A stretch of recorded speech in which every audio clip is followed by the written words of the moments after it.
எடப்பாடி டெல்லிக்கு போயிருக்காரு. உடனே எல்லாருமே வியூகம் ஏன் போனார்? அவர் சொல்கிறார் அதிமுக அலுவலகத்துக்கு போனேன்னு. அது உண்மை இல்லை. அதிமுக அலுவலகத்தில் போய் பார்க்குறதுக்கு ஒன்றும் இல்லை. வேறு ஏதாச்சும் கொஞ்சம் நம்புகிற மாதிரி போய் உண்மையை பொய்யை சொல்லியிருக்கலாம். அது அரசியல்வாதி அப்படி தான் சொல்லுவாங்க. எதுக்கு போகிறாங்களோ அது வெளில சொல்ல மாட்டாங்க. அதுக்கு குறை சொல்ல முடியாது. ஆனால் இவர் உளவுத்துறையில் எடுத்துட்டார். யார் இவர் ஸ்டாலின் எதுக்கு போகிறாரு? அவங்க சொல்லியிருக்காங்க அமித்ஷாவை பார்க்க போகிறாரு.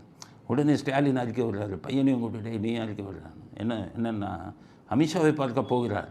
போனீங்கன்னா இந்த இருமொழி திட்டம் அதை கொஞ்சம் சொல்லுங்கள் அப்படின்னு. இந்த காலையில் கூட நம்முடைய எதிர்க்கட்சி தலைவர் டெல்லிக்கு சென்றிருப்பதாக செய்தி வந்திருக்கிறது. டெல்லிக்கு செல்லுகிற நேரத்தில் யாரை சந்திக்க போகிறார் என்ன அந்த செய்தி வந்திருக்கிறது. அப்படி சந்திக்க நேரத்திலே இது குறித்து அவர் வலியுறுத்த வேண்டும் என்ற அந்த வேண்டுகோளை இந்த அவையின் மூலமாக நான் எடுத்து வைக்க கடமைப்பட்டிருக்கிறேன். நீங்கள் போய் இருமொழி திட்டத்தையாக பேசுகிறீங்க. நீங்கள் போய் ஈடியில் மாட்டிக்கிட்டு எங்களை காப்பாற்றி விடுங்க. செந்தில் பாலாஜி மேலே கேஸ் இது பண்ணாதீங்க. ஜாமீனை ரத்து செய்ய மாட்டீங்க.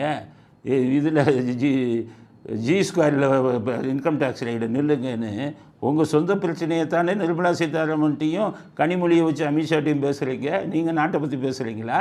இருமொழி கல்வியை பற்றி நீங்கள் என்னைக்காச்சும் அவங்ககிட்ட பேசியிருக்கீங்களா? எடப்பாடி சொல்கிறாரு நீங்கள் போய் நீங்கள் பேசுங்க அப்படின்னு.